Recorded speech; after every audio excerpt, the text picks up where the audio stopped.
അറിയാമല്ലോ. കണ്ടാലും ലോകാവസാനത്തോളം എല്ലാ നാളും നമ്മോട് കൂടെ ഉണ്ട് എന്നരുളി ചെയ്ത നമ്മുടെ കർത്താവായ യേശുക്രിസ്തുവിന്റെ നാമത്തിൽ ഉള്ള വന്ദനങ്ങൾ എല്ലാവർക്കും അറിയിക്കുന്നു. നമ്മുടെ കർത്താവായ യേശുക്രിസ്തുവിന്റെ ദൈവവും പിതാവുമായവനെ ഞാൻ നന്ദിയോടെ വാഴ്ത്തുന്നു. സ്വർഗത്തിലെ സകല ആത്മീയ അനുഗ്രഹത്താലും നമ്മെ ക്രിസ്തുവേശുവിൽ അനുഗ്രഹിച്ചിരിക്കുന്ന നമ്മുടെ കർത്താവായ യേശുക്രിസ്തുവിന്റെ ദൈവവും പിതാവുമായവൻ വാഴ്ത്തപ്പെട്ടവൻ. ഇന്ന് രാത്രിയിലും നമുക്ക് ഒരുമിച്ച് ദൈവസന്നിധിയിലേക്ക് അടുത്തു വന്ന് കർത്താവിനെ മഹത്വപ്പെടുത്തുവാനായി ദൈവം തന്ന അവസരങ്ങളെ നന്ദിയോടെ ഓർക്കുകയാണ്. കർത്താവ് നമ്മെ എല്ലാവരെയും സഹായിക്കുമാറാകട്ടെ. നമുക്ക് ദൈവത്തിന്റെ വചനത്തിലേക്ക് നമ്മുടെ ശ്രദ്ധയെ തിരിക്കാം. യോഹന്നാൻ അപ്പോസ്തലൻ പത്മോസിൽ കണ്ട കാഴ്ചകളിലൂടെ നമ്മെ വെളിപ്പാട് പുസ്തകത്തിൽ നടത്തിക്കൊണ്ടിരിക്കുകയാണ്. വന്ധ്യവയോധികനായി മരണം മാത്രം മുൻപിൽ പ്രതീക്ഷിച്ചുകൊണ്ട് കാത്തുകിടന്ന യോഹന്നാന്റെ അടുക്കൽ പത്മോസിൽ ഇറങ്ങി വ്യക്തിപരമായി അവനോട് സംസാരിച്ച, തന്നെ തന്നെ വെളിപ്പെടുത്തി കൊടുത്ത നമ്മുടെ കർത്താവായ യേശുക്രിസ്തു ഭാവി കാലത്ത് സംഭവിക്കേണ്ടതും യോഹന്നാന് അറിയിച്ചു കൊടുത്തു. അത് 1-ാം അധ്യായത്തിൽ നാം വായിക്കുന്നത് പോലെ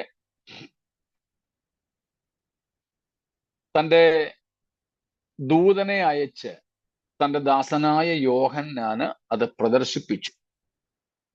യോഹന്നാൻ അത് നമുക്ക് എഴുതി തന്നു.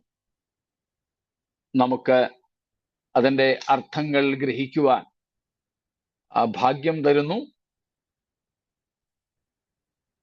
പല വ്യാഖ്യാനങ്ങൾ പല വിഷയങ്ങളിലുമുണ്ട്. ചിലതിന് അല്പസ്വല്പമായ വ്യതിയാനങ്ങൾ, വ്യത്യാസങ്ങളൊക്കെ കാണും.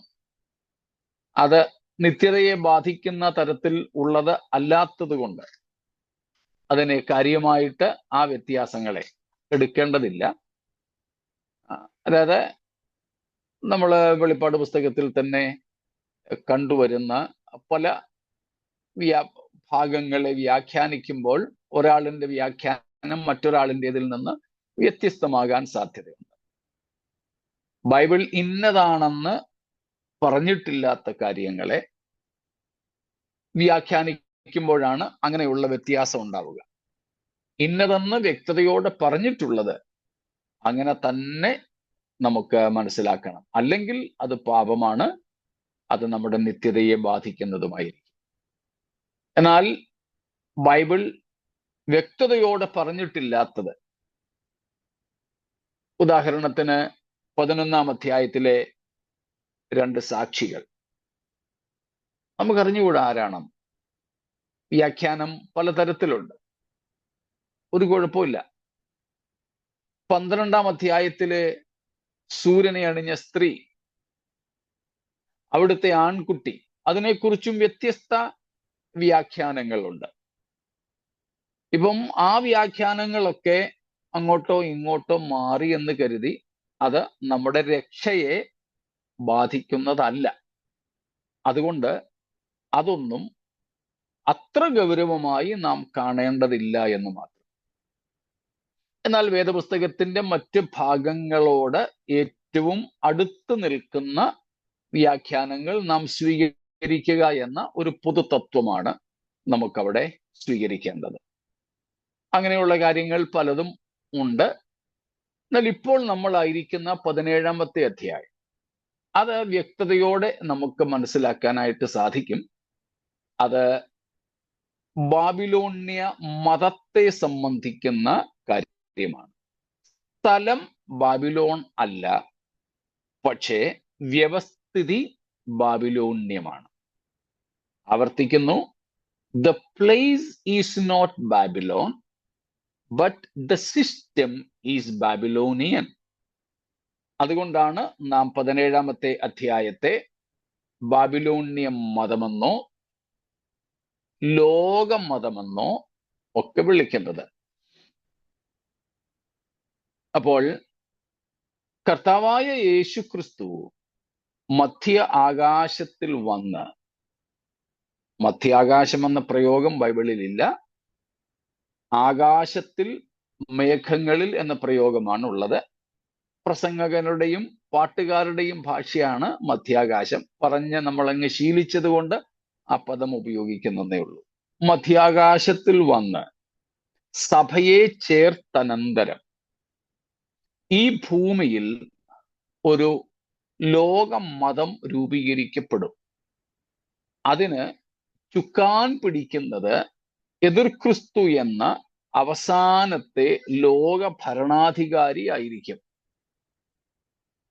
പരസ്പരം അവർ സഹായിക്കും. മതത്തിന്റെ വളർച്ചയ്ക്ക് വേണ്ടി എതിർക്രിസ്തുവും, എതിർക്രിസ്തുവിന്റെ രാഷ്ട്രീയ നേട്ടങ്ങൾക്ക് വേണ്ടി ആ മതവും, അങ്ങനെ അവർ പരസ്പരം സഹായിക്കും. പരസ്പര സഹായത്താൽ ഇരുവരും ശക്തിപ്പെടും. എതിർക്രിസ്തു രാഷ്ട്രീയമായും ഈ മതം മതപരമായും വിശ്വാസപരമായും ലൗകികത, സാർവലൗകികത ആർജിക്കും. യൂണിവേഴ്സാലിസം അവർ ആർജിക്കും. എന്നാൽ ഒടുവിൽ തമ്മിൽ തെറ്റുന്നതും ആ രാഷ്ട്രീയ അധികാരം ഉപയോഗിച്ചുകൊണ്ട് സാത്താന്യമായ ശക്തി കൂടുതൽ പ്രാപിച്ച ഈ എതിർക്രിസ്തു തന്നെ ആ മതത്തെ സംഹരിക്കുന്നതും ഇല്ലാതെയാക്കുന്നതുമാണ് നാം ഈ 17-ാം അധ്യായത്തിൽ കാണുന്നത്. അങ്ങനെ ആ മതത്തിന്റെ നാശത്തിനു വേണ്ടി ദൈവം തന്നെയാണ് എതിർക്രിസ്തുവിനെ ഉപയോഗിക്കുന്നത്. നമ്മൾ നേരത്തെ പഠിച്ചതുപോലെ, മാർട്ടിൻ ലൂഥർ പറഞ്ഞതുപോലെ, devil is God's own devil. സാത്താൻ പോലും ദൈവത്തിന്റെ സ്വന്തം സാത്താനാണ്. എന്ന് വെച്ചാൽ സാത്താനെയും ദൈവം തൻ്റെ ഉദ്ദേശങ്ങൾക്കായിട്ട് ഉപയോഗിക്കുന്നു. അതാണ് ദൈവത്തിന്റെ സർവശക്തി എന്ന് പറയുന്നത്. ദൈവത്തിന് എല്ലാം ഒരുപോലെ തന്നെ. അതുകൊണ്ടാണ് പറയുന്നത്, the word of God as the sword of God has equal effect upon sinner, saint and Satan. ദൈവത്തിന്റെ വചനം ആത്മാവിന്റെ വാൾ എന്ന നിലയിൽ പാപിയോടും വിശുദ്ധനോടും സാത്താനോടും ഒരുപോലെ ഇടപെടുന്നു. The word of God as the sword of God or the sword of the Spirit has equal effect upon sinner, saint and Satan. അപ്പോൾ ദൈവത്തിന് ആ ഇവയെ ഉപയോഗിക്കുന്നതിൽ ഒരു പ്രയാസവുമില്ല. അങ്ങനെ എതിർക്രിസ്തു അവന്റെ കൂടെയുള്ള 10 രാജാക്കന്മാർ ഒരുമിച്ച് ചേർന്ന് ഈ ലോക മതത്തിനെതിരായി ഒടുവിൽ തിരിയുകയും അങ്ങനെ ദൈവിക ന്യായവിധി അവരിലൂടെ ഈ മതത്തിന്റെ മേൽ വരികയും ചെയ്യുന്ന ചിത്രമാണ് 17-ാം അധ്യായത്തിൽ നമുക്കുള്ളത്. നാം 17-ാമത്തെ അധ്യായത്തിൽ നിന്ന് പഠിച്ചുകൊണ്ടിരിക്കുകയായിരുന്നു. ഈ മതത്തെ ഒന്ന് പരിചയപ്പെടുന്നതിനുള്ള ശ്രമമാണ് നമ്മൾ നടത്തിക്കൊണ്ടിരുന്നത്. We were trying to identify this particular harlot, this particular woman, this particular world religion. We were trying to know and identify this ecclesiastical Babylon. ഈ സഭാപരമായ ബാബിലോണിനെ ഒന്ന് മനസ്സിലാക്കുന്നതിന് വേണ്ടി നാം ശ്രമിക്കുകയാണ് ഇവിടെ. അങ്ങനെയുള്ള ശ്രമത്തിൽ നാം കണ്ടത്, നാം മനസ്സിലാക്കിയത്, ബാബിലോണ്യ മതത്തിലേക്ക് നമുക്കൊന്ന് ഇറങ്ങിപ്പോകേണ്ടതായിട്ടാണ്. അങ്ങനെയാണ് നാം ഈ ബാബിലോണ്യ മതത്തിന്റെ ആവിർഭാവം, ദ ഒറിജിൻ, അതിന്റെ തുടക്കം ഉൽപ്പത്തി പുസ്തകത്തിൽ നിന്നും കണ്ടത് 10-ാം അധ്യായത്തിൽ നിന്ന്. അവിടെ നമ്മൾ നിമ്രോദ് എന്ന ഒരു വ്യക്തിയെ കണ്ടു. നിമ്രോദ് ഒരു വീരനായിരുന്നെന്നും നായാട്ടുവീരനായിരുന്നുവെന്നും നമ്മൾ കണ്ടു. അത് നിമ്രോദിനെ കുറിച്ചുള്ള ഒരു കോംപ്ലിമെന്റ് ആയിട്ടല്ല, തന്നെക്കുറിച്ചുള്ള ഒരു നല്ല അഭിപ്രായമായിട്ടല്ല വേദപുസ്തകം രേഖപ്പെടുത്തിയിരിക്കുന്നതെന്ന് അതിൻ്റെ മൂലഭാഷാർത്ഥങ്ങളിൽ നിന്നും നമ്മൾ ഗ്രഹിക്കുകയുണ്ടായി. പകരം അവൻ മൃഗങ്ങളെ വേട്ടയാടുന്നവനായിരുന്നില്ല, പകരം ദൈവജനത്തെ ദൈവത്തിൽ നിന്നും വേട്ടയാടി ദൈവത്തിൻ്റെ ശത്രുക്കളാക്കി മാറ്റുന്ന ഒരു പ്രവൃത്തിയായിരുന്നു ചെയ്തിരുന്നതെന്ന് മനസ്സിലാക്കിയല്ലോ. അതിന് വേദപുസ്തക അടിസ്ഥാനം 10-ാമത്തെ അധ്യായത്തിന്റെ 8 മുതൽക്കുള്ള അല്ലെങ്കിൽ 6 മുതൽക്കുള്ള വാക്യങ്ങളിൽ നിന്ന് തന്നെ നമ്മൾ ഗ്രഹിച്ചു കഴിഞ്ഞതാണ്. അതോടൊപ്പം ചരിത്രരേഖകളിൽ നിന്നും ഐതിഹ്യങ്ങളിൽ നിന്നും ആർക്കിയോളജി, ഭൂഗർഭ ഗവേഷണങ്ങളിൽ നിന്നും ലഭിച്ച തെളിവുകൾ വെച്ചും മറ്റ് ക്രൈസ്തവ എഴുത്തുകാരും അക്രൈസ്തവ എഴുത്തുകാരും യഹൂദ എഴുത്തുകാർ ഉൾപ്പെടെയുള്ളവർ എഴുതിയ രേഖകളിൽ നിന്നും നമ്മൾ ഈ നിമ്രോദിന്റെ ഭാര്യ എന്ന് പറയപ്പെടുന്ന ഒരു ദുഷ്ട സ്ത്രീയെക്കുറിച്ചും മനസ്സിലാക്കി വരികയാണ്. അങ്ങനെയാണ് ഒരു നിമ്രോദ്യ കുടുംബത്തെ നമ്മൾ പരിചയപ്പെട്ടത്. നിമ്രോദ് എന്ന ഭരണാധിപൻ, അവൻ ഒരു രാജാവായിരുന്നെന്നും നമ്മൾ കണ്ടു. അവന്റെ രാജ്യത്തിന്റെ ആരംഭമോ എന്നാണ് നാം ഉൽപ്പത്തി 10-ൽ കണ്ടത്. അപ്പോൾ അവൻ ഒരു രാജാവായിരുന്നു. അവൻ രാജാവായിരുന്നത് കൊണ്ട് തന്നെ അവന്റെ ഭാര്യ ഒരു രാജ്ഞിയുമായിരിക്കും. ഈ രാജാവായിരുന്ന നിമ്രോദ് അകാലത്തിൽ മരണമടഞ്ഞു. പിന്നീട് ദുർമാർഗിയായി തീർന്ന തൻ്റെ ഭാര്യയ്ക്ക് ദുർമാർഗത്തിൽ ജനിച്ച ഒരു അവിഹിത സന്തതിയെപ്പറ്റി, ഒരു ജാരസന്തതിയെപ്പറ്റിയും നാം കണ്ടു. എന്നാൽ ആ ജാരസന്തതി അവിഹിതത്തിൽ പിറന്നതല്ലെന്നും അവളുടെ ഭർത്താവായിരുന്ന ആരാധ്യനായിരുന്ന സൂര്യദേവന്റെ അവതാരമെന്ന നിലയിൽ അവതരിപ്പിക്കപ്പെട്ട നിമ്രോദ് തന്നെ അത്ഭുതകരമായി അവളിൽ ജന്മം കൊണ്ടതാണ്, പുനരവതരിച്ചതാണെന്നും അവൾ ജനത്തെ പറഞ്ഞ് മനസ്സിലാക്കുന്നതിൽ വിജയിച്ചു. അവർ സ്ഥാപിച്ച മതം സൂര്യ ചന്ദ്ര നക്ഷത്രാദികളെ ആരാധിക്കുന്ന ഒരു ബഹുദൈവ വിശ്വാസ മതമായിരുന്നു. അതിൽ സൂര്യദേവനായിരുന്നു പ്രധാനി. ആ സൂര്യദേവന് ബാൽ ഉൾപ്പെടെയുള്ള പല പേരുകൾ പല രാജ്യങ്ങളിലും ഭാഷകളിലും നൽകപ്പെട്ടിരുന്നു. ആ സൂര്യദേവന്റെ കിരണങ്ങളാലാണ് ഈ സ്ത്രീ, സെമിറാമീസ് എന്ന് വിളിക്കപ്പെടുന്ന സ്ത്രീ, ഈ കുഞ്ഞിന് ജന്മം നൽകിയത് എന്ന് അവൾ പറഞ്ഞ് മനസ്സിലാക്കി. ജനത്തെ അങ്ങനെ വശീകരിച്ചു. അത്രയ്ക്ക് വശീകരണ ശക്തിയുള്ള, വശ്യ സൗന്ദര്യവുമുള്ള ഒരു സ്ത്രീയായിരുന്നു അവൾ എന്നാണ് രേഖകൾ. ഏതായാലും അതിൻ്റെ പ്രതീകമായി സൂര്യകിരണങ്ങളാൽ എങ്ങനെ ഈ കുഞ്ഞ് ജനിച്ചു എന്നുള്ളത് ഒരു മർമ്മം എന്ന നിലയിലാണ് ആ മതം പഠിപ്പിച്ചിരുന്നത്. അതുകൊണ്ട് മിക്കവാറുമൊക്കെ ഇങ്ങനെയുള്ള മതങ്ങൾ മിസ്റ്ററി റിലീജിയൻസ് എന്നാണ് അറിയപ്പെടുക, മാർമീക മതങ്ങൾ എന്നാണ് അറിയപ്പെടുക. ഇപ്പോൾ തന്നെ നമ്മുടെ കേരളത്തിൽ ഒരു വാർത്ത ഈ കഴിഞ്ഞ വ്യാഴാഴ്ച മുതലുള്ളത് നിങ്ങൾ കാണുന്നുണ്ടല്ലോ. ഇന്ന് കളക്ടർ ഉൾപ്പെടെ വലിയ പോലീസ് സേന തിരുവനന്തപുരത്തൊരിടത്തെത്തിയ കാര്യം നിങ്ങൾ വാർത്തകളിൽ കണ്ടും വായിച്ചും കാണും. നമ്മുടെ നാട്ടിലെ ഒരു സാധാരണ സിദ്ധൻ 78 വയസ്സെന്നും 69 വയസ്സെന്നും പേപ്പറിൽ ഞാൻ വായിച്ചു. എത്രയാണെന്ന് അറിയില്ല. ഏതായാലും പ്രായമുള്ളൊരു മനുഷ്യനാണ്. ഒരു പ്രത്യേക ദൈവഭക്തനായിരുന്നു.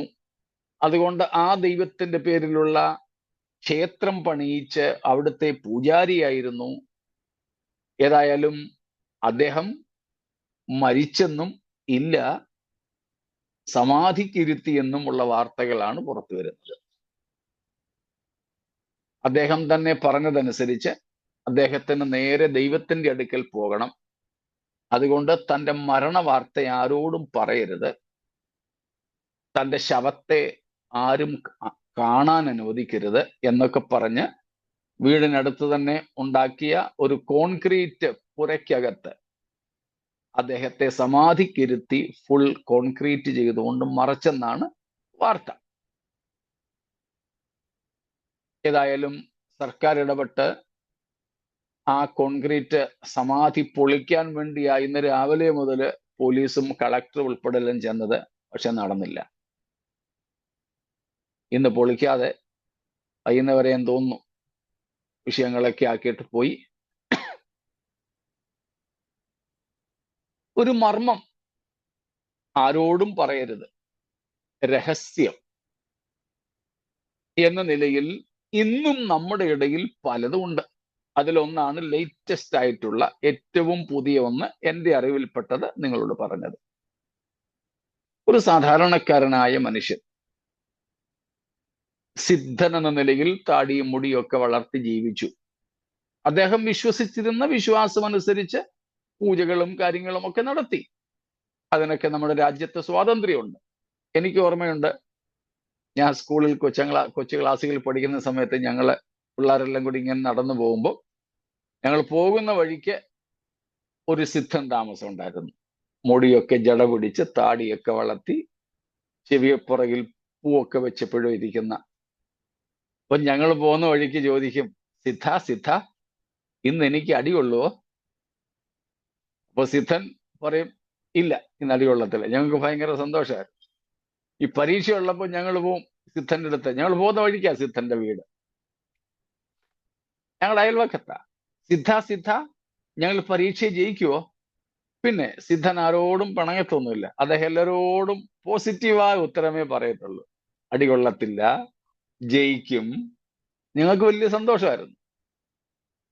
ചില പിള്ളേരൊക്കെ വീട്ടിൽ നിന്ന് പൂവൊക്കെ പറിച്ചുകൊണ്ട് വരും.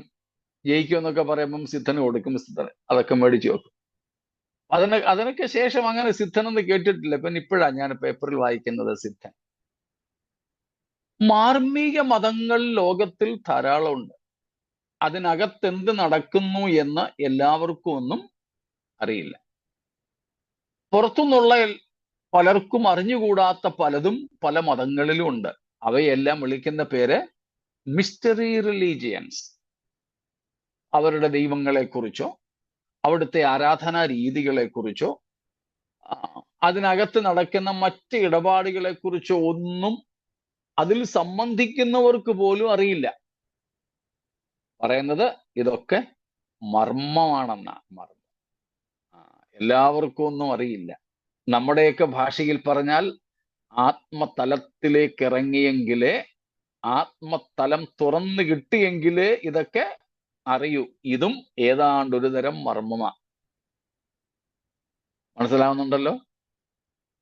അതുകൊണ്ടും കൂടെയാണ് ഇവിടെ 5-ാം വാക്യത്തിൽ നമ്മൾ വായിക്കുന്നത് എന്തെഴുതിയിട്ടുണ്ട് നെറ്റിയിൽ? മർമ്മം മഹതിയാം ബാബിലോൺ. ഈ കുട്ടിയുടെ ജനനം എങ്ങനെ നടന്നു? മർമ്മം. നിമ്രോദ് എങ്ങനെ മരിച്ചു? മർമ്മം. അത് മാത്രമല്ല, ഈ കുട്ടിയെക്കുറിച്ച് മറ്റൊരു കഥ കൂടെയുണ്ട്. ഈ കുട്ടി കുറെ കഴിഞ്ഞിട്ട് വൈൽഡ് ബോൾ, കാട്ടുപന്നി ഈ കുട്ടിയെ കൊന്നു എന്ന ഒരു ചരിത്രമുണ്ട്, ഒരു കഥയുണ്ട്. ഈ തമ്മൂസ് എന്ന കുട്ടിയെ കാട്ടുപന്നി കൊന്നിട്ട് ചില ദിവസങ്ങൾക്ക് ശേഷം ഈ കുട്ടി ഉയർത്തെഴുന്നേറ്റു. ഈ കുട്ടി ഉയർത്തെഴുന്നേറ്റു. യേശുക്രിസ്തുവിന്റെ ഉയർപ്പൊക്കെ നടക്കുന്നതിന് ഏകദേശം നൂറ്റാണ്ടുകൾക്ക് മുമ്പ് തന്നെ സാത്താൻ പണിഞ്ഞ പണി കണ്ടോ? ഒരു മാർമീക ദൈവത്തിന്റെ ഉയർത്തെഴുന്നേൽപ്പ് വരെ സാത്താൻ ലോക മനുഷ്യരുടെ ലോക മതത്തിന്റെ ഉള്ളിലേക്ക് തിരികെ കയറ്റി. ബാബിലോണ്യ മതങ്ങളുടെയും റോമ മതത്തിന്റെയും ഒക്കെ അന്തസത്തയിൽപ്പെടുന്ന കാര്യങ്ങളാണിവ. ഈ വൈൽഡ് ബോർ, ഈ കാട്ടുപന്നി ഈ കുട്ടിയെ കൊന്നുകളഞ്ഞു എന്ന ഒരു വിശ്വാസം. ഈ കാട്ടുപന്നി ഈ കുട്ടിയെ കൊന്നിട്ട് ഏതാണ്ട് 40 ദിവസം കഴിഞ്ഞിട്ട്, യേശുക്രിസ്തു 3 ദിവസം കഴിഞ്ഞിട്ടാണ് ഉയർത്തത്. ശരീരമൊന്നും ഡീക്കേ ആയില്ല, ദ്രവത്വം കണ്ടില്ല. ശരീരമൊക്കെ അഴുകുന്നതിനും മുമ്പ് തന്നെ യേശു ഉയർത്തെഴുന്നേറ്റു എന്നാണ് തിരുവെഴുത്തുകൾ. എന്നാൽ അതിനേക്കാൾ വലിയ അത്ഭുതമാണ് ഇവിടെ നടന്നതെന്ന് വരുത്തി തീർക്കുന്ന വിധം മരിച്ച് കാട്ടുപന്നി ഈ കുട്ടിയെ കൊന്ന് 40 ദിവസം കഴിഞ്ഞിട്ട് ഈ കുട്ടി ഉയർത്തെഴുന്നേറ്റു അത്രേ. ഈ കുട്ടിയുടെ അത്ഭുതം, അതിന്റെ മർമ്മം, അങ്ങനെ ഈ 40 ദിവസം കഴിഞ്ഞ് കുട്ടി ഉയർത്തു എന്ന വിശ്വാസം ഈ മതത്തിനകത്തിലുണ്ട്. അതിന്റെ ഓർമ്മയ്ക്ക് വേണ്ടി എല്ലാ വർഷവും ഈ മതത്തിലെ കന്യകമാർ, virgins of this mystery religion, used to fast for 40 days. ഈ കുട്ടിയുടെ അത്ഭുതാവഹമായ ഉയർത്തെഴുന്നേൽപ്പിന്റെ ഓർമ്മയ്ക്ക് വേണ്ടി ആ മതത്തിൽ ഒരു ഉത്സവം ആചരിക്കുമായിരുന്നു. എല്ലാ വർഷവും അതിലെ കന്യകമാർ എന്ന് പറയുന്നതല്ല ശരി. നമുക്കറിയാമായിരിക്കുമല്ലോ, ഈ പറയപ്പെടുന്ന മിസ്റ്ററി റിലീജിയൻസിലൊക്കെ ദേവദാസികൾ എന്ന് പറയുന്ന ഒരു ദേവദാസി സിസ്റ്റം ഉണ്ടായിരുന്നു. ടെമ്പിൾ പ്രോസ്റ്റിറ്റ്യൂട്ട്സ് ആണ് actually they are truly temple prostitutes. ആ മതത്തിലെ കന്യകമാരെന്നോ അതിലെ പൂജാരിണികളെന്നോ ഒക്കെ വിളിക്കപ്പെടുമെങ്കിലും നമ്മുടെ ഇന്ത്യയിലെ മതവിശ്വാസങ്ങളിൽ പോലും ഉണ്ടായിരുന്നു. ഇങ്ങേയറ്റം ഇന്നും ഉണ്ടെന്നാണ് ഏതാനും മാസങ്ങൾക്ക് മുമ്പ് ഞാൻ നമ്മുടെ ഇന്ത്യയിലെ പ്രധാനപ്പെട്ട മാധ്യമങ്ങളിലൂടെ വായിച്ചത്. കർണാടകയിൽ തന്നെ ബാംഗ്ലൂരിനടുത്ത ചില സ്ഥലങ്ങളിലെ അങ്ങനെയുള്ള ദേവദാസി സിസ്റ്റത്തെ കുറിച്ച് പത്രത്തിൽ ഏതാനും മാസങ്ങൾക്ക് മുൻപ് ഞാൻ വാർത്ത വായിച്ചു. ഫീച്ചറാണ് വായിച്ചത്, വാർത്തയല്ല, ഫീച്ചർ. ബൈബിളിലും അങ്ങനെയുള്ള കാര്യങ്ങളെ നമുക്ക് കാണുവാനായിട്ട് സാധിക്കും. കൊരിന്ത് എന്ന് പറയുന്നത് അങ്ങനെയുള്ള നമ്മുടെ കൊരിന്ത് സഭ ഉണ്ടല്ലോ, കൊരിന്ത് സഭ നിലനിന്നിരുന്ന ആ കൊരിന്ത് പട്ടണത്തിൽ ഏതാണ്ട് 1000-ഓളം ഇങ്ങനെയുള്ള ദേവദാസികൾ സേവനം ചെയ്തിരുന്ന ക്ഷേത്രങ്ങൾ ഉണ്ടായിരുന്നു എന്നാണ് പറയപ്പെടുന്നത്. ചരിത്രകാരന്മാർ രേഖപ്പെടുത്തിയിരിക്കുന്നത്. ചരിത്രരേഖകളാണത്, ചരിത്രരേഖകളാണ്. അപ്പം ഇസ്രായേലിലും ഇസ്രായേൽ മക്കൾ പാപം ചെയ്തപ്പോൾ അങ്ങനെയുള്ള കാര്യങ്ങൾ അനുവർത്തിച്ചിരുന്നതായി BC 8-ാം നൂറ്റാണ്ടിലെ പ്രവാചകന്മാർ, അതിൽ അഗ്രഗണ്യന്മാരായ ആമോസും ഹോശയായും ഒക്കെ നമ്മെ പഠിപ്പിക്കുന്നുണ്ട്. ഒന്ന് നോക്കിക്കോളൂ. ആമോസ് പ്രവചനം 2-ാമത്തെ അധ്യായം 7-ാമത്തെ വാക്യം, ആമോസ് 2:7 അതിനുള്ള ഒരു തെളിവായിട്ട് നമുക്ക് ബൈബിളിൽ നിന്നെടുക്കാം. Those who trample the head of the poor into the dust of the earth and turn aside the way of the afflicted, a man and his father go into the same girl, so that my holy name is profaned. ഇപ്പോൾ നമ്മൾ പറഞ്ഞുകൊണ്ടിരിക്കുന്ന ബാൽ ദേവതകളെ, ബാലും അശേരയും ഭാര്യയും ഭർത്താവാട്ടോ, തത്തുല്യരായിട്ട് നമ്മുടെ Indian സംസ്കാരത്തിലും ഉണ്ട്. ബാലും അശേരയും ദൈവങ്ങളായി ഭാര്യയും ഭർത്താവുമായി സ്വീകരിക്കുന്ന ഇടങ്ങളിൽ ഈ പറയുന്നത് പോലെ ദേവദാസികൾ ഈ ദൈവങ്ങളുടെ ശുശ്രൂഷയ്ക്കായിട്ട് അർപ്പിക്കപ്പെടും. ചിലർ സ്വയം തങ്ങളെ സമർപ്പിക്കുന്നു ഈ ദൈവങ്ങളുടെ സേവനത്തിനായി. ചിലർ മാതാപിതാക്കൾ ഇങ്ങനെയുള്ളവരെ, പെൺകുഞ്ഞുങ്ങളെ സമർപ്പിക്കുന്നു. ഇങ്ങനെ ഈ രണ്ടു കൂട്ടരും പിന്നെ വസിക്കുന്നത് ഈ ആരാധനാലയത്തോടനുബന്ധിച്ചാണ്. അങ്ങനെ ഉള്ളവരുടെ അടുക്കൽ കണ്ടോ, ഇസ്രായേലിലെ അപ്പനും മകനും ഒരേ സ്ത്രീയുടെ അടുക്കൽ ചെല്ലുന്നു. ഇത് ഏതെങ്കിലും ഒരു വേശ്യാലയത്തിൽ പോകുന്ന കാര്യമല്ല ഇവിടെ പറഞ്ഞിരിക്കുന്നത്. But in this 7th verse it said, same man and his son, they go to the same girl. It's not about a prostitute. It's not about a harlotry booth. But instead, both father and the son used to go to this Baal Devata, Baal God,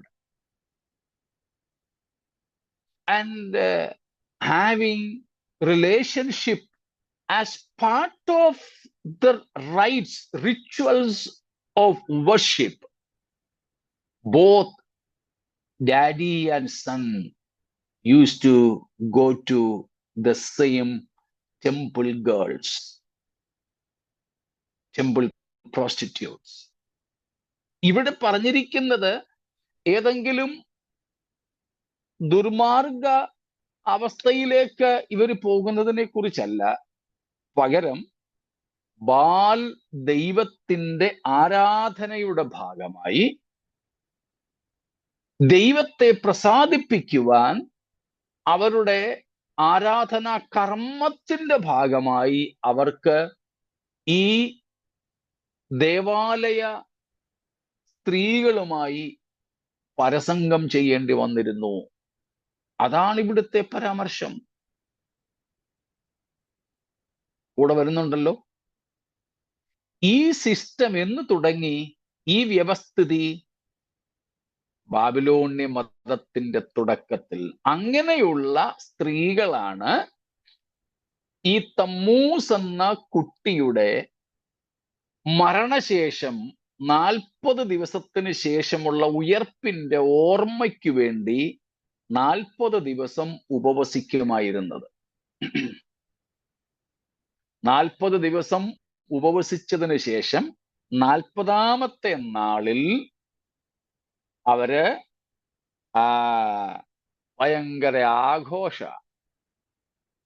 ആ ആഘോഷത്തിന്റെ പേരാണ് ഈ സെമിറാമീസിന്റെ മറ്റൊരു പേരായ ഈസ്റ്റാർ എന്ന ആഘോഷം.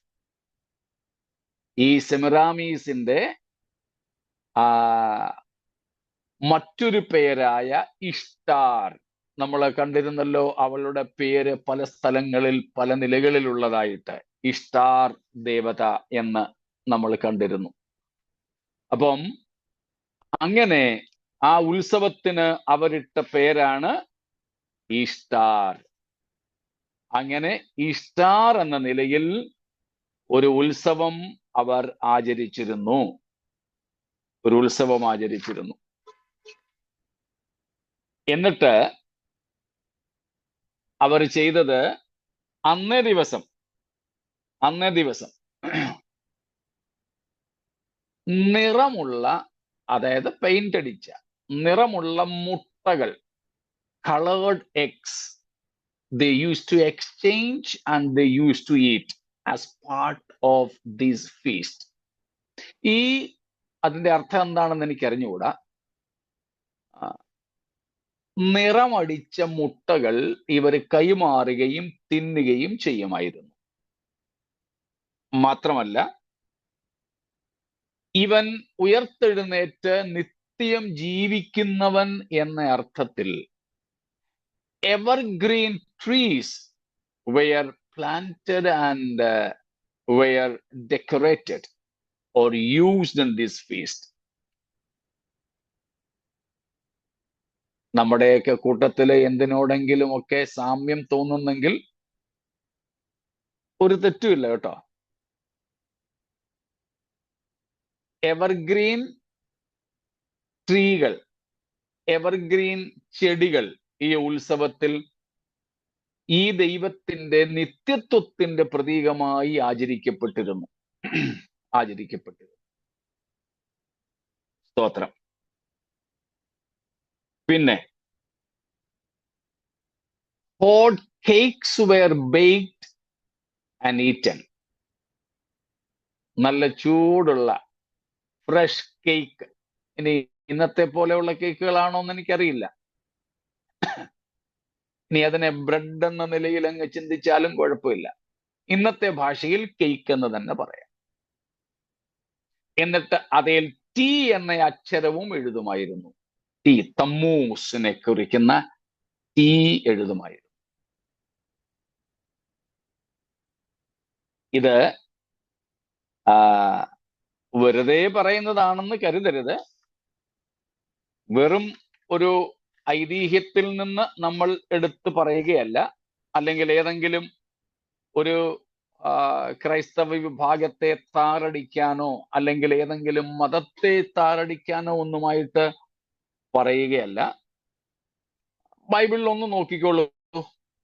The book of Jeremiah, chapter 7 verse 18. യെരമ്യാവ് 7:18. Jeremiah 7:18. എനിക്ക് കോപം വരത്തക്കവണ്ണം അവർ ആകാശരാജ്ഞിക്ക് അപ്പം ചുടേണ്ടതിനും അന്യദേവന്മാർക്ക് പാനീയബലി പകരേണ്ടതിനും മക്കൾ വിറക് പെറുക്കുകയും അപ്പന്മാർ തീ കത്തിക്കുകയും സ്ത്രീകൾ മാവ് കുഴയ്ക്കുകയും ചെയ്യുന്നു. ഇംഗ്ലീഷും കൂടെ ഒന്ന് വായിച്ചോ. The children gather wood, the fathers kindle fire, and the women knead dough to make cakes for the Queen of Heaven. And they make enough. മലയാളത്തിൽ അപ്പം എന്നുണ്ട്, ഇംഗ്ലീഷിൽ കേക്ക് എന്നുണ്ട്. കണ്ടോ കുടുംബമായിട്ടാ പണി നടത്തുന്നേ. പിള്ളേര് പോയി ചുള്ളി വെറുക്കുന്നു, വിറക് വെറുക്കുന്നു, അപ്പന്മാര് തീ കത്തിക്കുന്നു, അമ്മമാര് എന്ന് വെച്ചാൽ ഭാര്യമാര്, സ്ത്രീകള് മാവ് കുഴയ്ക്കുകയും അപ്പം ചുടുകയും ചെയ്യുന്നു. അപ്പൊ ഇത് വെറും കഥയായിട്ട് പറയുകയല്ല, ഇത് ഈ മതത്തിൽ ആചരിച്ചു വന്ന കാര്യമാണ്. എവർഗ്രീൻ ചെടികളൊക്കെ എവിടാ കാണുന്നത്? ക്രിസ്മസിന്. കേക്കും ക്രിസ്മസിന്. ഈ 40 days ഫാസ്റ്റിങ്ങോ?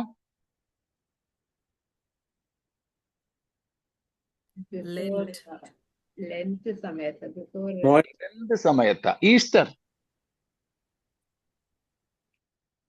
കണ്ടോ ഇതൊക്കെ എവിടെ നിന്ന് വന്നു? ദുഃഖകരമെന്ന് പറയട്ടെ, ക്രിസ്മസ് ട്രീ എങ്കിലും ഇന്ന് പെന്തക്കോസ്തുകാരുടെ വീടുകളിലും പെന്തക്കോസ്തു സഭകളിലും ഇടം പിടിച്ചു കഴിഞ്ഞു. ട്രീ ഇല്ലെങ്കിലും എന്താ ലൈറ്റിംഗിലും എല്ലാരും വീടില്ല. അതെ, ഈ പ്രാവശ്യം ഞാൻ കണ്ടതാണ് പല സഭാ ഹാളുകളിലും ക്രിസ്മസ് ട്രീ അലങ്കരിച്ചു വെച്ചിരിക്കുന്നത്. ഈ വർഷം ഞാൻ കണ്ടതാ. ലൈറ്റിങ്സും ഉണ്ട്, ക്രിസ്മസ് ട്രീ, എവർഗ്രീൻ ട്രീയുമുണ്ട്. പല പെന്തക്കോസ്ത് ഭവനങ്ങളിലും ഞാനിത് കണ്ടു. ഈ പ്രാവശ്യമാണ് മറ്റേത് വർഷത്തെക്കാളും കൂടുതൽ ഇത് ഞാൻ കാണുന്നത്. ഇപ്പം ഞങ്ങളെപ്പോലെയൊക്കെ സഭാ ഹാളുകൾ സ്വന്തമായിട്ടില്ലാത്ത മറ്റാരുടെയെങ്കിലുമൊക്കെ സഭാ ഹാളുകളിൽ എന്താണ് പറയുന്നത്, ടേൺ വൈസ് സഭായോഗത്തിന് പോകുന്ന ആൾക്കാർക്ക് ഞാൻ ചില സഭകൾ കണ്ടത് ചോദിച്ചപ്പോൾ പറഞ്ഞു, ഞങ്ങൾക്ക് മുമ്പ് വേറെ ഒരു സഭക്കാരായിരുന്നു ഇവിടെ ആരാധന നടത്തിയത്, അവരുടേത് കഴിഞ്ഞ ഉടനെ ഞങ്ങളുടേതാ, ഞങ്ങൾ ചെയ്തതല്ലിത്, ഞങ്ങളുടെ മുമ്പുള്ള സഭക്കാര് ചെയ്തതാ. ഓക്കെ, അത് അംഗീകരിക്കുന്നു. ഇവർക്കൊന്നും ചെയ്യാൻ ഒക്കത്തില്ല. ഇപ്പം ഗൾഫിലും പല സ്ഥലങ്ങളിലും സഭാ ഹാളുകളൊക്കെ കിട്ടുന്നത് അങ്ങനെയാണല്ലോ. ഞങ്ങൾക്കും അങ്ങനെ തന്നെ. യാ, ചിലപ്പം നമുക്ക് മുമ്പ് ഉള്ള കൂട്ടര് ഇതൊക്കെ ചെയ്യുന്നവരായിരിക്കും. ഏതായാലും ഫ്രീ ആയിട്ട് ചെയ്തു തന്നു. അപ്പം അങ്ങനെയുള്ളത് നമുക്ക് അംഗീകരിക്കാം. അത് അംഗീകരിക്കുക എന്ന് പറഞ്ഞാൽ നമുക്ക് മനസ്സിലാക്കാം. ആ ചർച്ച ചെയ്തതല്ല, അല്ലാതെ ചെയ്തതാ. അതിൽ നമുക്കൊന്നും ചെയ്യാൻ ഒക്കുന്നില്ല. എന്നാൽ ഇതെല്ലാം ഈ ഈസ്റ്ററിൻ്റെതായാലും ഈസ്റ്റാർ എന്ന ദേവതയുടെ ആരാധനാ ഭാഗമായിട്ട് വന്നതാണ്. Cake ഉണ്ടാക്കുന്നതുൾപ്പെടെ.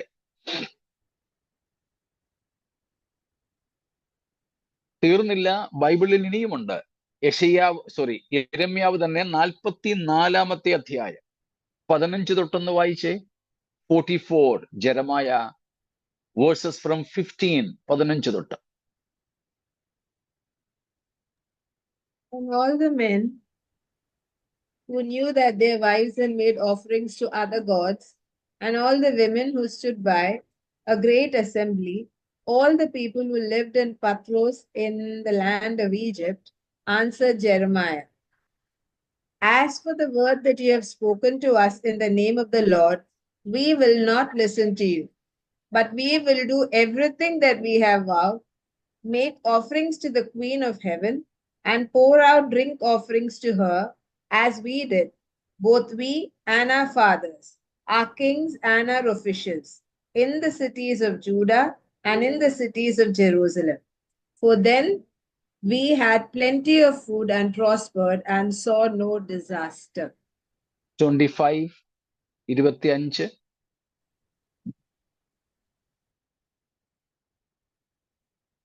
Mute, sister, mute. "Thus says the Lord of hosts, the God of Israel, you and your wives have declared with your mouths and have fulfilled it with your hands, saying, we will surely perform our vows that we have made to make offerings to the Queen of Heaven and to pour out drink offerings to her. Then confirm your vows and perform your vows." കണ്ടോ, ആകാശരാജ്ഞിക്ക് കഴിക്കുന്ന അർപ്പണങ്ങളാണിതെല്ലാം. ആരാ ആകാശരാജ്ഞി? Queen of Heaven. Semiramis. She proclaimed herself, a self-proclamation, that she is the Queen of Heaven after the death of Nimrod and the birth of this particular child. നിമ്രോദിന്റെ മരണത്തിന് ശേഷവും ഈ കുഞ്ഞിന്റെ ജനനത്തിന് ശേഷവും തന്നെത്താൻ ഈ സെമിറാമീസ് പ്രഖ്യാപിച്ചതാണ് ആകാശരാജ്ഞി എന്ന്. അന്ന് മുതൽ ഇങ്ങനെ വരികയാ ആകാശരാജ്ഞി. ആരാ? ആകാശ രാജാവ്.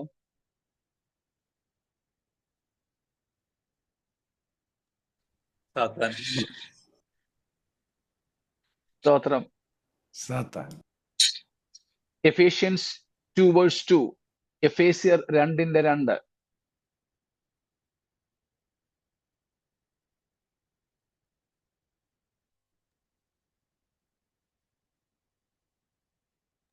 and in which you once walked, following the course of this world, following the prince of the power of the air, the spirit. Following the prince of the power of the air. Enough. Prince of the power of the air. Here we have the queen of heaven in the Old Testament and in Semiramis. And in Ephesians 2, we have the prince, the ruler of the kingdom of the air. Ruler. So here we have the king and also the queen. ആകാശത്തിലെ അധികാരത്തിന്റെ അധിപതിയായവൻ.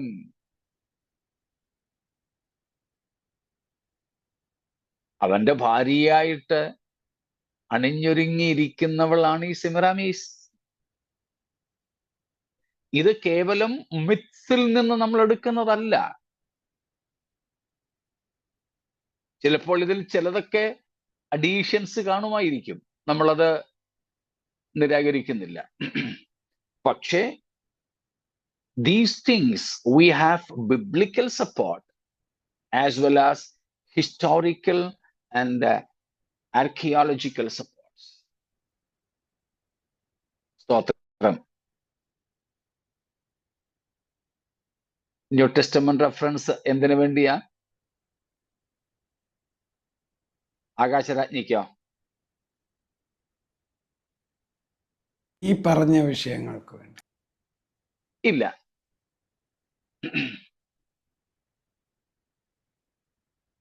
ഇത് പഴയ നിയമത്തിലെ ഇസ്രായേലുമായിട്ടുള്ള ചരിത്രത്തിൽ കിടക്കുന്നതായതുകൊണ്ട് അങ്ങനെയുള്ളതൊന്നും നമുക്ക് പുതിയ നിയമത്തിലേക്ക് കൊണ്ടുവന്നിട്ടില്ലല്ലോ. ഇത് പുതിയ നിയമസഭയ്ക്ക് വേണ്ടി.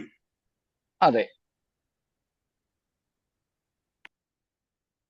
അപ്പം അങ്ങനെയുള്ള ഒരു ആചരണം ഈ ബാബിലോണ്യ മതത്തിൽ ഉണ്ടായിരുന്നു. ആ ബാബിലോണ്യ മതത്തിൽ നിന്നും സഞ്ചരിച്ച് റോമാ മതത്തിലൂടെ ഇത് ക്രൈസ്തവ മതത്തിലേക്ക് വന്നു. ആ ക്രൈസ്തവ മതം ലോക മതങ്ങളെ മുഴുവനും തന്റെ കുടക്കീഴിലാക്കാനുള്ള ശ്രമങ്ങൾ ഇപ്പോഴും നടക്കുന്നു. നമ്മൾ കഴിഞ്ഞ ദിവസം കണ്ടു. ഇപ്രാവശ്യത്തെ ലോക മത സമ്മേളനം നടന്നത് വത്തിക്കാനിലാണെന്നുള്ളത് നമ്മൾ കണ്ടു. എല്ലാ ദൈവങ്ങളും എല്ലാ മതങ്ങളും ദൈവത്തിങ്കിലേക്ക് നടത്തുന്നു എന്ന് പോപ്പ് ഈ കഴിഞ്ഞ ഏതാനും മാസങ്ങൾക്ക് മുമ്പ് സിംഗപ്പൂരിലും മലേഷ്യയിലും പോയി നടത്തിയ ഒരു പ്രചരണത്തിൽ വെച്ച് പറയുകയുണ്ടായി. അപ്പം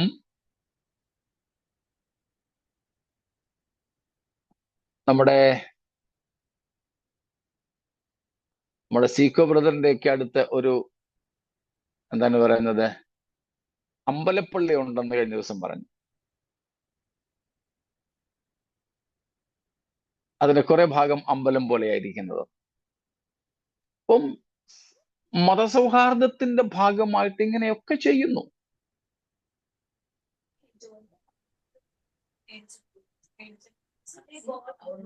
കഴിഞ്ഞ ദിവസം നമ്മൾ പറഞ്ഞതുപോലെ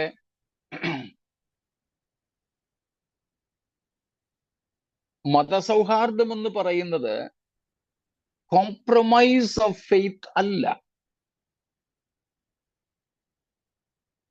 കോംപ്രമൈസ് ഓഫ് ഫെയ്ത്ത് അല്ല.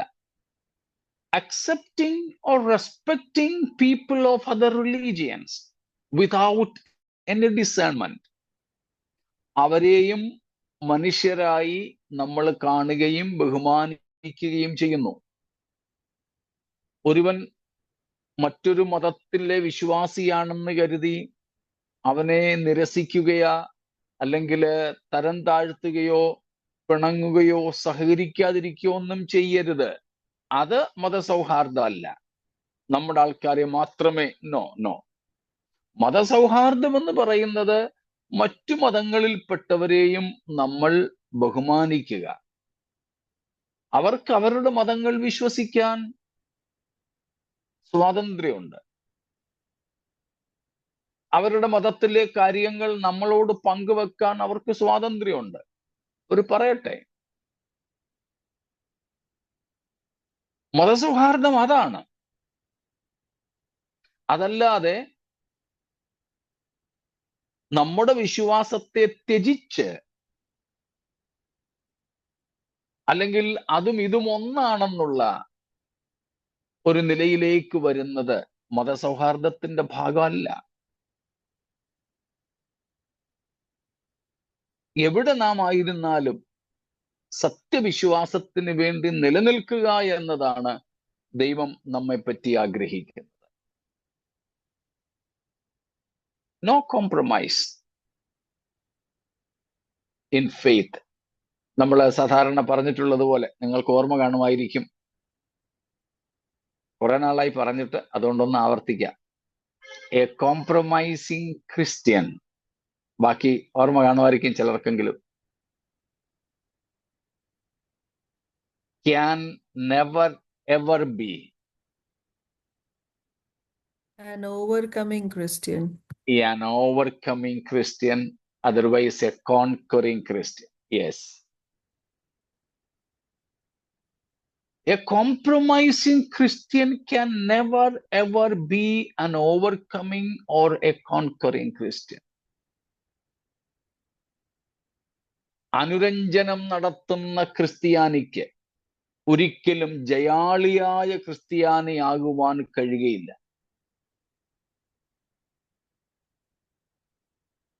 നമ്മുടെ ദൈവം തീഷ്ണനായ ദൈവമാണ്. Jealous and a zealous God we have. He will never ever share his divinity, glory and praise with anyone else. വേറെ ആരുമായും തന്റെ ദൈവത്വത്തിന്റെ മഹത്വം, തന്റെ സ്തുതി പങ്കുവെക്കാത്തൊരു ദൈവമാണ് നമ്മുടെ ദൈവം. ഞാൻ യഹോവ, അതു തന്നെ എൻ്റെ നാമം. ഞാൻ എൻ്റെ മഹത്വം മറ്റൊരുത്തനും എൻ്റെ സ്തുതി വിഗ്രഹങ്ങൾക്കും വിട്ടുകൊടുക്കുകയില്ല. ഐശയ 42:8. യെശയ്യ 42:8 വാക്യമാണെന്നാണ് എൻ്റെ ഓർമ്മ. ആണോ? ഒന്ന് നോക്കിക്കോളൂ. ഓക്കെ, ഒന്ന് I വായിച്ചു. am the Lord, that is my name. I will not give my glory to another or my praise to idols. Praise God. This is our God. This is our God. സ്തോത്രം. ആ വിഷയത്തിൽ, വിശ്വാസ വിഷയത്തിൽ no compromise. പക്ഷെ ഇവിടെ സംഭവിച്ചത്, ഈ ബാബിലോണ്യ മതം ഇങ്ങനെ സഞ്ചരിച്ച് റോമിലെത്തി. കഴിഞ്ഞ ദിവസം നമ്മൾ അവസാനിപ്പിക്കുന്ന സമയത്ത് പറഞ്ഞതുപോലെ 313 AD 313 എഡിക്റ്റ് ഓഫ് മിലാൻ വിളംബരത്തിലൂടെ ക്രൈസ്തവീയതയെ, അതുവരെ നിലനിന്നിരുന്ന ക്രിസ്ത്യാനിറ്റിയെ ക്രിസ്ത്യൻ റിലീജിയനായിട്ട് റോമൻ ഗവൺമെന്റ് അംഗീകരിച്ചു. പൊന്തീഫുകൾ റോമാ മതത്തിൽ നിന്ന് കൂട്ടത്തോടെ മതപരിവർത്തനം ചെയ്ത ക്രിസ്ത്യാനികളായി. മനപരിവർത്തനം നടന്നില്ല. അതുകൊണ്ട് ഓർക്കണേ, mass conversion is not a matter of Christianity. True Christianity does not advocate for mass conversion. Mass കൺവേർഷന്റെ അർത്ഥം കൂട്ടത്തോടെ മാനസാന്തരപ്പെടുക എന്നുള്ളതല്ല. സമൂഹമായിട്ട് മതസ്വീകരണം നടത്തുക എന്നതാണ് മാസ് കൺവേർഷൻ. അത് വേദപുസ്തകത്തിന്റെ രീതി അല്ല. സംശയമില്ലല്ലോ. പെന്തക്കോസ്ത് നാളിൽ അപ്പോസ്തല പ്രവൃത്തികൾ 2-ാം അധ്യായത്തിൽ 3000 പേര് സ്നാനപ്പെട്ടു. ഒരുമിച്ച് 3000 പേര്, അതിനുശേഷം 5000 പേരൊക്കെ സ്നാനപ്പെട്ടു. പക്ഷെ ഇതെന്തല്ല, മാസ് കൺവേർഷൻ അല്ല. ധാരാളം ആയിരക്കണക്കിന് ആൾക്കാർ രക്ഷിക്കപ്പെട്ടു. അത് മാസ് കൺവേർഷൻ അല്ല. അത് സംഭവിക്കാം, ഇന്നും അത് സംഭവിക്കണം. എന്നാൽ മാസ് കൺവേർഷൻ എന്ന് പറയുന്നത് ഇപ്പം ഒരു പ്രത്യേക ജാതി അല്ലെങ്കിൽ ഒരു പ്രത്യേക ഗ്രാമം, ആ ഗ്രാമം മുഴുവനായിട്ട് ഏതെങ്കിലും ഒരു മതം സ്വീകരിക്കുക, അത് ക്രിസ്തു മതമോ ഹിന്ദു മതമോ ഏതും ആകട്ടെ. അപ്പോ ഏതൊരു മതത്തിലേക്കും ഒരു സമൂഹം കൂട്ടമായിട്ട്, ഒരു specific religion or specific people group converting to a particular religion, whichever it be, that is called mass conversion, and Bible doesn't advocate for mass conversion to Christianity. It's not the way of repentance. മാനസാന്തരം personal, വ്യക്തിപരമാണ്. 5000-ഓ 5 ലക്ഷമോ പേർ ഒരുമിച്ച് രക്ഷിക്കപ്പെട്ടേക്കാം. പക്ഷെ അത് ഓരോരുത്തരുടെയും തീരുമാനമാണ്. Mass കൺവേർഷനിൽ അങ്ങനല്ല. അവരെല്ലാം കൂടെ ഒരുമിച്ചിരുന്ന് കൂടി തീരുമാനിക്കുക. അവരുടെ തലവൻ ബാക്കി എല്ലാവരെയും വിളിച്ച് നെഗോഷിയേഷൻസ് നടത്തും. നമുക്ക് ഒരുമിച്ച് ഇന്ന മതം സ്വീകരിക്കാം, ഇന്ന ബെനിഫിറ്റ്സ് നമുക്ക് കിട്ടും, ഇന്ന പ്രയോജനം നമുക്കുണ്ട്. അങ്ങനെ നോക്കി ലാഭനഷ്ട കണക്കുകൾ നോക്കി കൂടുതൽ പ്രയോജനമോ ലാഭമോ ഉള്ള ഒരു മതത്തിലേക്ക് ഒരു സമൂഹം, ഒരു ജാതി, ഒരു പ്രദേശത്തുള്ളവർ ഒരുമിച്ച് മതപരിവർത്തനം നടത്തുന്നതാണ് മാസ് കൺവേർഷൻ. അത് വേദപുസ്തകത്തിന്റെ രീതി അല്ല. ഇവിടെ 313 മിലാൻ എഡിക്റ്റിലൂടെ, മിലാൻ വിളംബരത്തിലൂടെ റോമൻ ചക്രവർത്തിയും കുടുംബവും ക്രിസ്ത്യാനികളായി ക്രൈസ്തവ മതത്തിന് സ്വാതന്ത്ര്യം പ്രഖ്യാപിച്ചപ്പോൾ രാജാവ് പോയത് കൊണ്ട് അദ്ദേഹത്തെ പ്രസാദിപ്പിക്കാനും അദ്ദേഹം പോയിടത്തെ പ്രയോജനം കൈപ്പറ്റാനും വേണ്ടി റോമാ മതത്തിലെ പൊന്തീഫുകൾ, പുരോഹിതന്മാർ കൂട്ടത്തോടെ ക്രിസ്ത്യാനികളായി. ആ പൊന്തീഫുമാർ അകത്തു വന്നപ്പോഴാണ് ഞങ്ങൾക്ക് റോമാ മതത്തിൽ ഉണ്ടായിരുന്ന സ്വാതന്ത്ര്യവും അധികാരവും പ്രയോജനവും ഒക്കെ ഇവിടെയും വേണമെന്ന് വാദിക്കുകയും ചക്രവർത്തി എന്ന നിലയിൽ ഈ സഭയുടെ കാര്യങ്ങളൊക്കെ നിയന്ത്രിക്കാൻ തുടങ്ങുകയും തനിക്കുള്ളവരെ ഇതിന്റെ തലപ്പത്താക്കുകയും ചെയ്തു. ഇന്നും അതുകൊണ്ടല്ലേ ഒരു കൊച്ചു രാജ്യമാണെങ്കിലും പോപ്പ് മതാധ്യക്ഷൻ മാത്രമല്ലല്ലോ,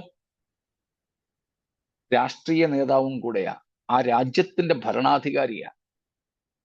ചില വർഷങ്ങൾക്ക് മുൻപ് അദ്ദേഹം ഇന്ത്യയിൽ വന്നപ്പോൾ, പോപ്പ് ഇന്ത്യയിൽ വന്നപ്പോൾ ഇവിടുത്തെ അക്രൈസ്തവ സമൂഹം കൂട്ടത്തോടെ രാഷ്ട്രീയമായിട്ട് തന്നെ എതിർത്തു. അദ്ദേഹത്തെ ഇവിടെ വരാൻ അനുവദിക്കരുതെന്നും അദ്ദേഹത്തിന് ഒരു രാഷ്ട്രത്തലവന്റെ സ്വീകരണം നൽകരുതെന്നും. പക്ഷേ ഇന്ത്യക്ക് അത് നിഷേധിക്കാൻ കഴിഞ്ഞില്ല. അദ്ദേഹത്തെ ഇന്ത്യയിൽ വരാൻ അനുവദിച്ചു.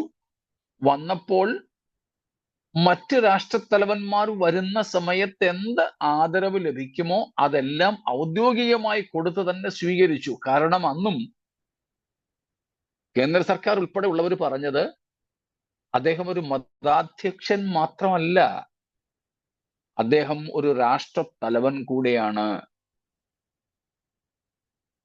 അതുകൊണ്ട് ആ ഒരു ഭരണ സംവിധാനം ഈ കുസ്തന്തീനോസ് ചക്രവർത്തി അകത്ത് വന്നതിലൂടെ സഭയ്ക്കകത്തേക്ക് വന്നു. അങ്ങനെയാണ് ഈ ക്രിസ്തുമസും ഈസ്റ്ററും എൻട്രിയപ്പവും കേക്കും ക്രിസ്മസ് ട്രീയും അലങ്കാരങ്ങളും എല്ലാം സഭയ്ക്കകത്തേക്ക് വന്നത്. ഈ അനാചാരങ്ങളൊക്കെ വന്നത് യേശുക്രിസ്തുവിന്റെ ജനനത്തിന് നൂറ്റാണ്ടുകൾ മുൻപ് മുതൽ ഈ മതങ്ങളിൽ ആചരിച്ചിരുന്ന തിരുക്കുടുംബം സഭയ്ക്കകത്തേക്ക് വന്നത് യോസെഫിന്റെയും മറിയയുടെയും ഉണ്ണിയേശുവിന്റെയും രൂപമെടുത്തത്. ആ മതം പിന്നെയും തുടരുകയാണ്. സത്യസഭ ഇവിടെ നിന്നും എടുക്കപ്പെട്ട് കഴിയുമ്പോൾ വീണ്ടും അത് ശക്തി ആർജിക്കും. ഇത്രയും കാര്യങ്ങൾ വ്യക്തമാണോ? നമുക്ക് ഈ മാസ് കൺവേർഷന് സമമായിട്ട് ഏകദേശം പറഞ്ഞുകൂടെ? ഉൽപ്പത്തി 34 അധ്യായത്തിലെ യാക്കോബിന്റെ മകൾ ദീനയ്ക്ക് വേണ്ടി ഒരു സമൂഹം തയ്യാറാകുന്നവർ. അത് പിന്നെ മതപരമായിട്ടുള്ള കാര്യമായിരുന്നില്ല എന്നേ ഉള്ളൂ. അതിനുദാഹരണമായിട്ട് നമുക്ക് എടുക്കാൻ പറ്റും. നമുക്ക് പ്രയോജനമുണ്ട്, ഇന്ന പോലെയൊക്കെ ചെയ്യാം എന്നൊക്കെ പറഞ്ഞ് അവർ വന്നതും, അതുപോലെ തന്നെ നമ്പേഴ്സ് 25 സംഖ്യാപുസ്തകം 25 മോവാബ്യർ യഹൂദന്മാരുമായിട്ട് സഖ്യത ചെയ്തതും ബിലയാമിന്റെ ശാപത്തിന് കഴിയാഞ്ഞതിനെ ബിലയാമിന്റെ ഉപദേശം കൊണ്ട് സാധിച്ചതുമൊക്കെ ഈ കാര്യങ്ങൾ മാസ് കൺവേർഷന് ഒരുവിധം തെളിവായിട്ട് നമുക്ക് അല്ലെങ്കിൽ ഉദാഹരണമായിട്ട് എടുക്കാൻ പറ്റുന്ന കാര്യങ്ങളാണ്. Thank you pastor. ഓക്കെ.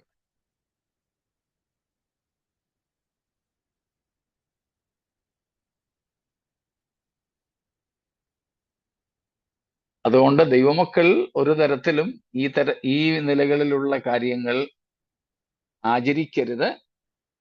നമ്മുടെ സഭകളിലും ചിലപ്പം എന്താണ് പറയുന്നത്, മറ്റുള്ളവരെ ആകർഷിക്കുന്നതിന് വേണ്ടിയൊക്കെ ഇതുപോലുള്ള സംഗതികൾ ചെയ്തെന്നിരിക്കും. പക്ഷേ അതിനോട് അനുകൂല നിലപാട് വേദപുസ്തകം പുലർത്തുന്നില്ല. ഇത്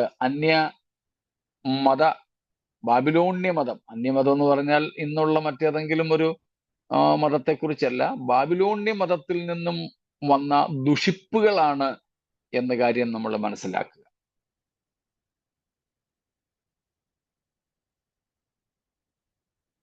പാസ്റ്റർ, ഇതൊരു അവസരമാക്കി നമുക്ക് ഗോസ്പലൈസേഷൻ ആ ഒരു ദിവസം ചെയ്യുന്നതുകൊണ്ട് ബുദ്ധിമുട്ടൊന്നുമില്ല. ഒരു തെറ്റില്ല.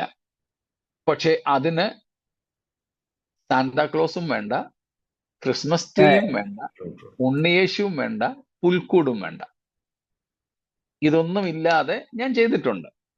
അതെ അതെ. ചിലരാ ചുവന്ന തൊപ്പി മാത്രം തലയിൽ വെക്കുന്നു. അതിൻ്റെയും ആവശ്യമില്ല. നമുക്ക് അതൊന്നും ഇല്ലാതെ തന്നെ. കാരണം നമ്മളൊരു മൗനജാഥയല്ല നടത്തുന്നത് ആ സമയത്ത്. നമ്മൾ അനൗൺസ് അവധിയുമാണ്, അന്നേരം ഈസി ആയിട്ട് നമുക്ക് ആക്സസ് ചെയ്യാം. അതിന് ഏതൊരവസരം നമുക്ക് കർത്താവിനെ പറ്റി പറയാൻ ലഭിച്ചാലും അത് നമുക്ക് ഉപയോഗിക്കാം. ആ അർത്ഥത്തിൽ തെറ്റില്ല. ക്രിസ്മസിന് ഈ ഭവനങ്ങളിൽ ഒരു അക്സെപ്റ്റൻസും ഒരു എൻട്രി കിട്ടാൻ എന്തെങ്കിലും ഒരു വേഷം ധരിച്ചുകൊണ്ട് പോകണം. വെറുതെ പോയി കഴിഞ്ഞാൽ നടക്കുമോ? ഇല്ല, ഒരു വേഷത്തിന്റെ ആവശ്യമില്ല. അതുകൊണ്ടാണ് ഞാൻ പറഞ്ഞത്, നമ്മൾ മൗനമായിട്ട് പോവുകയാണെങ്കിൽ വേഷം കണ്ട് നമ്മളെ സ്വീകരിക്കണമായിരുന്നു. ഇതിപ്പം നമ്മള് പാട്ടുപാടിയോ അല്ലെങ്കിൽ എന്താണ് പറയുന്നത് പറഞ്ഞുകൊണ്ടോ അനൗൺസ് ചെയ്തുകൊണ്ടോ പോകുന്നത്. ഇപ്പൊ നമ്മൾ ആരാ എന്തിനാണെന്നുള്ളത് അവർക്കറിയാം. ഇനിയും അതുമല്ലെങ്കിൽ ഞാൻ ചെയ്തിട്ടുള്ളത്, ഞാൻ ജാഥ നടത്തിയിട്ടുണ്ട്. ആ സമയത്ത് ജാഥ പ്രൊസഷൻ, ആ ജാഥയില് ഞങ്ങൾക്കൊരു വണ്ടി, ആ വണ്ടിയില് ഒരു ടെമ്പോ ഞങ്ങൾ എടുത്തിരുന്നു. അതിൽ മൈക്ക് സിസ്റ്റവും ഒക്കെ കൂടെ വെച്ചു. പാട്ട് പാടുന്നവരെ അതിലിരുത്തി. ആ വണ്ടിയുടെ മുമ്പിൽ ഒരു ഫ്ലെക്സ് കെട്ടി, ഇന്ന ചർച്ചിന്റെ ക്രിസ്മസ് പ്രമാണിച്ചുള്ള ഒരു പ്രൊസഷനാണ്. അത് തന്നെയായിരുന്നു ഞങ്ങൾ പോലീസ് പെർമിഷന് വേണ്ടിയിട്ട് ആപ്ലിക്കേഷൻ കൊടുത്തപ്പോഴും പറഞ്ഞത്. എന്നിട്ട് യാത്ര ചെയ്ത ജാഥയിൽ സംബന്ധിച്ച എല്ലാവർക്കും ഞങ്ങൾ പ്ലക്കാർഡ്സ് കൊടുത്തു. വാക്യങ്ങൾ പല ഭാഷകളിൽ എഴുതിയ പ്ലേ കാർഡുകൾ പ്രിന്റ് ചെയ്ത് അത് കാണിച്ചുകൊണ്ട്, വേറെ ഒരു തൊപ്പിയും വെച്ചില്ല, വേറെ ഒരു തുണിയും, വേറെ യാതൊരു സംഗതിയും. വണ്ടി ഉണ്ടായിരുന്നെങ്കിലും പുൽക്കൂടോ ഉണ്ണിയേശുവോ ലൈറ്റോ ഒരു സംഗതി ഉണ്ടായിരുന്നില്ല. ഞങ്ങൾക്ക് അക്സെപ്റ്റൻസിന് ഒരു കുഴപ്പമില്ലായിരുന്നു.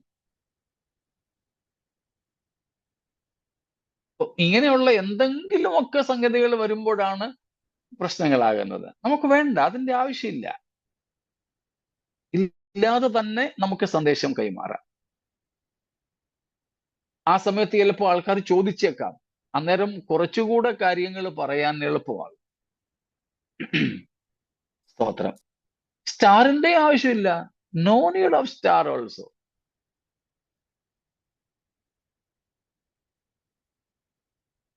അപ്പം അതും നമുക്ക് മറ്റുള്ളവരോട് പറയാൻ ഒരു സാഹചര്യമാണ്. ഇപ്പൊ കഴിഞ്ഞ ദിവസം, അതായത് 2025 നമ്മുടെ ബെന്നി ബ്രദറിന്റെ ആനിസസിന്റെ ഒക്കെ വീട്ടില് ഞങ്ങൾ ആദ്യമായിട്ട് ഈ വർഷത്തെ ആദ്യത്തെ വിസിറ്റിങ്ങിന് ചെന്നപ്പോൾ ബൈക്ക് വെക്കാൻ, ഞാൻ സാധാരണ റോഡിലാണ് ബൈക്ക് വെക്കുന്നത്, പക്ഷേ അന്ന് ചെന്നപ്പം ബൈക്കിൽ റോഡെങ്ങ് സ്ഥലമില്ല. വാച്ച്മാനോട് ചോദിച്ചു അകത്ത് വെച്ചോട്ടെ. അപ്പം വൈഫ് സൂസൻ ഇറങ്ങിയ ചോദിച്ചത്. അപ്പൊ പറഞ്ഞു വെച്ചോ, കുഴപ്പമില്ല. എവിടെ പോകാനാ? ഇന്ന വീട്ടിൽ പോകാനാ.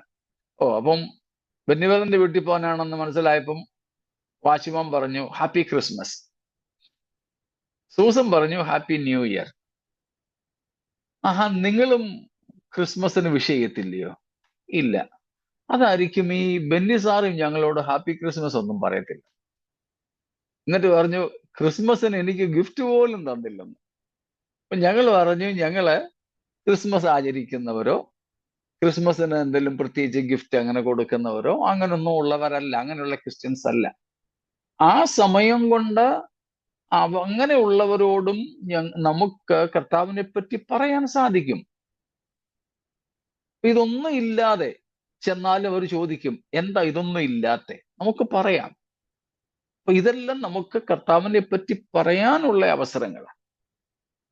അത് നമ്മൾ കളയാതിരിക്കുക. അപ്പം ഈ മതത്തിന്റെ ഭാഗമായിട്ടാണ് നാം ഇവിടെ 17-ാമത്തെ അധ്യായത്തിൽ ഈ മർമ്മം മഹദിയാം ബാബിലോൺ എന്ന മഹാവേശ്യയെ കാണുന്നത്.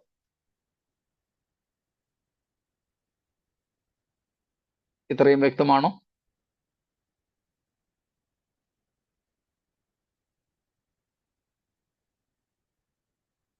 സ്തോത്രം. 17-ന്റെ 6-ാമത്തെ വാക്യം കൂടെ ഒന്ന് വായിച്ചോളൂ. വ്യാഖ്യാനിക്കത്തില്ല, വായിച്ചു നിർത്തും. Verse number 6.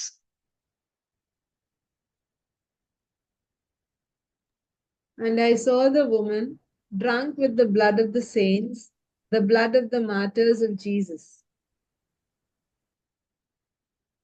ഈ സ്ത്രീ എന്ന് വെച്ചാൽ ഈ മതം, അവൾ എന്ത് ചെയ്തിരിക്കുന്നു? വിശുദ്ധന്മാരുടെ രക്തവും യേശുവിന്റെ സാക്ഷികളുടെ രക്തവും കുടിച്ച് മത്തയായിരിക്കുന്നു.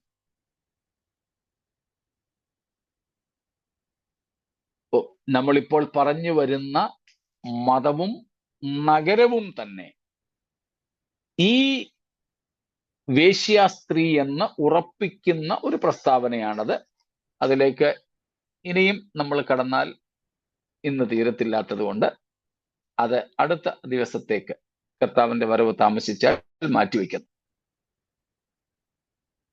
How this woman is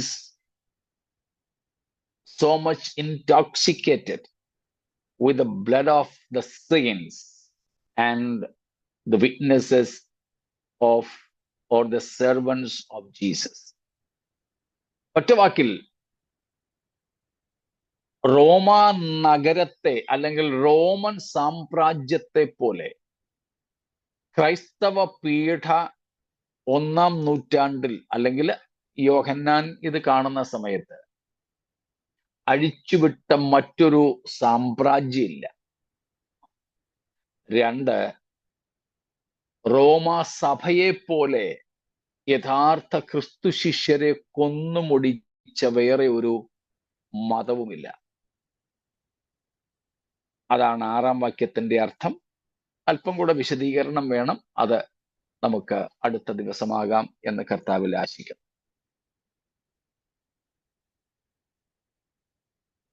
നാം ഈ വിധമായ അനാചാരങ്ങളിൽ നിന്നും അകന്ന് സത്യവിശ്വാസവുമായി ഒരു തരത്തിലും അനുരഞ്ജനം നടത്താതെ കർത്താവിന്റെ സത്യസഭയും നിർമ്മല കന്യകയായ മണവാട്ടിയുമായി നിലനിന്നുകൊണ്ട് മണവാളന്റെ വരവിനായിട്ട് ഒരുങ്ങാം. ഈ വചനങ്ങൾ അതിന് മുഖാന്തരങ്ങളായി തീരട്ടെ. ദൈവം നമ്മെ അനുഗ്രഹിക്കുമാറാകട്ടെ.